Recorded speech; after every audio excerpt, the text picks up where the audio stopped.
Big Brother, mainstream media, government cover-ups. You want answers? Well, so does he. He's Alex Jones on the GCN Radio Network. And now, live from Austin, Texas, Alex Jones. I want to get him back up again in the next week because 50 minutes is not enough time to be speaking with Dr. Jerome Corsi, best-selling author, writer for WorldNet Daily. Because I don't want to just talk about Abomination, his new book, which is very important. We're going to talk some about that and some of the great reportage they're putting out on him. I want to get into his take because he's, an expert on it, what's happening with the economy. Haven't had him on in about a month. And I also want to talk about some of the other things that the government's up to. The National Guard quietly announced last week with the governor, it was on NBC News in Chicago, that they're going to, quote, help fight gun crime. The police are now running checkpoints with the National Guard helicopters. No one's covering that. I'm sure he already knows about it, but I want to tell him about it. Obama, of course, as the Chicago Tribune reported, we wrote stories about it, WorldNet Daily did too, said National Security Service. Now, Clinton proposed it, set it up under Secure Corps. Now, they've already been training them, so it's not like he's proposing something new. He's just introducing it to the slaves, and that is 1 million man at least. That's what's been proposed in the documents. Teenagers with M16s aiding the police and the feds and checkpoints as a domestic Stasi. You cannot make stuff up this bad. Bush, of course, is hiring felons, aggravated felons for the military, both illegal and citizen. It is just all totally insane, as Dr. Corsi broke months ago. It was in Canadian papers after he broke it. U.S. general bypassed Congress and signed a Northcom to use foreign troops in the U.S. I mean, this is all happening. We're living in total twilight zone. And, yes, Barack Obama has shown us exactly who he is. He's for warrantless wiretapping. He's for attacking Pakistan, of all places. And I have to give it to the left, Dr. Corsi. They're actually waking up to Obama pretty quick, whereas people in the right can't wake up to George Bush. Well, Alex, it's great to be back with you. And, you're right. I just can't believe, Obama here is shifting all over the place. And on this latest public relations tour in the Middle East, he's again all over the map. He wouldn't even be in Iraq today, as McCain points out, if because he hadn't supported the surge. He'd have already pulled out of Iraq. And now he wants to go and extend into Afghanistan and attack Pakistan. I thought this was supposed to be the anti-war candidate. Where's the anti-war nature? He wants to expand the war into Pakistan. That's, I think, one of the craziest things anybody could do at this point. Pakistan is only marginally an ally of the United States through Musharraf. They're going through economic turmoil. They've got a wild western section that nobody controls. And, at WorldNet Daily, I reported extensively. I even republished the, video clips from the cell phone cameras at Bhutto's assassination, showing the assassin right next to her car with a handgun. Was clear in the pictures we published. And yet, the Musharraf has not investigated the Bhutto assassination. Nothing's happening there. And now Obama wants to go and invade Pakistan. That's a clear expansion of a war. And, Doc, our controlled media still says she hit her head on the car. Oh, all the video shows her being blasted. Exactly. It's ridiculous. The videos show clearly, this assassin standing in the crowd, the vehicle being blocked in its forward passage, and the assassin, who was, well-dressed, he had a sports coat on. It looked like he had a military pistol, looked like a 9mm military pistol, came right over by the side of the car and fired off 3 rounds at close range. It was clear, and yet that's not been picked up and carried around the world or investigated.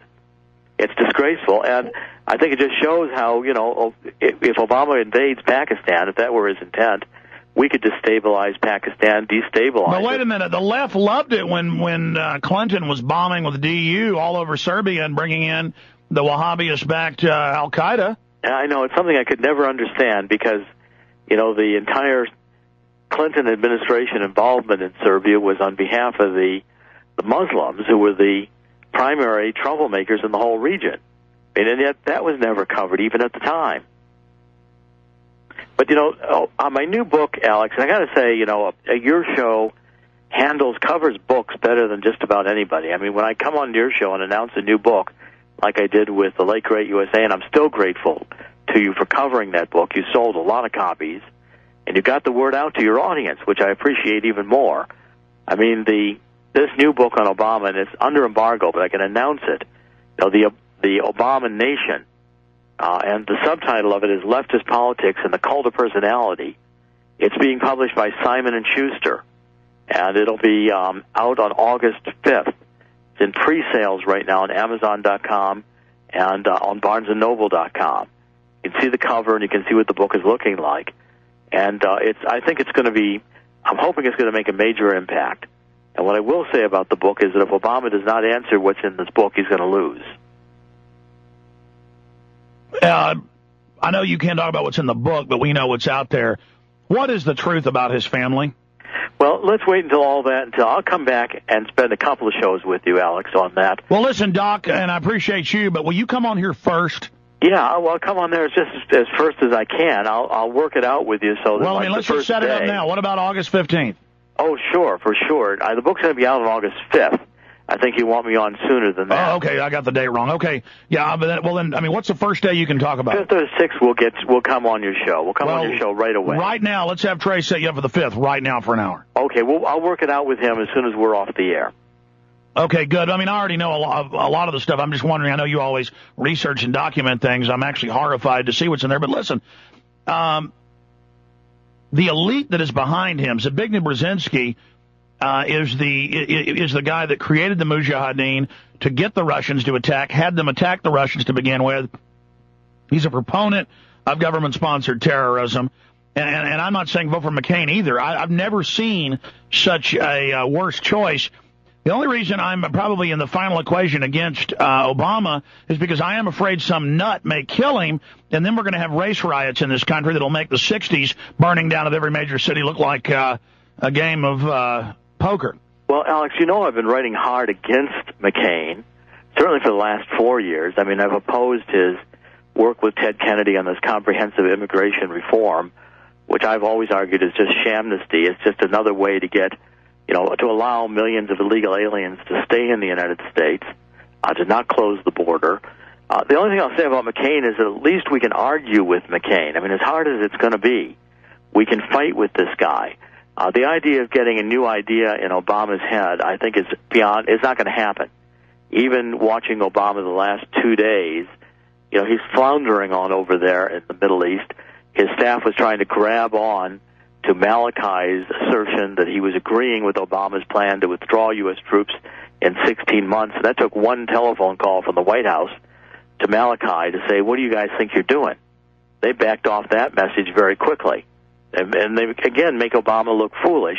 Now Obama's going to go into Germany, and he's going to speak at this column that is, you know, a monument that Hitler had moved, the Golden Angel column in Berlin, which is a monument that was created by the Austrians to celebrate Prussian War victories going back into the 1890s.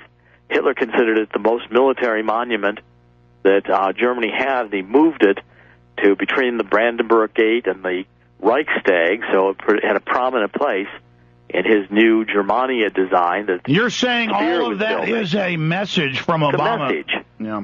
It's a message. I mean, you know, somebody saying that Obama's staff didn't know what they're doing, picking the, you know, Golden Angel column statue and column monument. Obama's got to know exactly. Either that or he's a complete idiot, and I guess that's a possibility. But, you know, some of his staff know what that monument represents. Adolf Hitler was celebrating that monument. He had it moved from the Reichstag. He had it moved to this prominent place where it is right now in these gardens. You know, the end of these gardens is the Brandenburg Gate.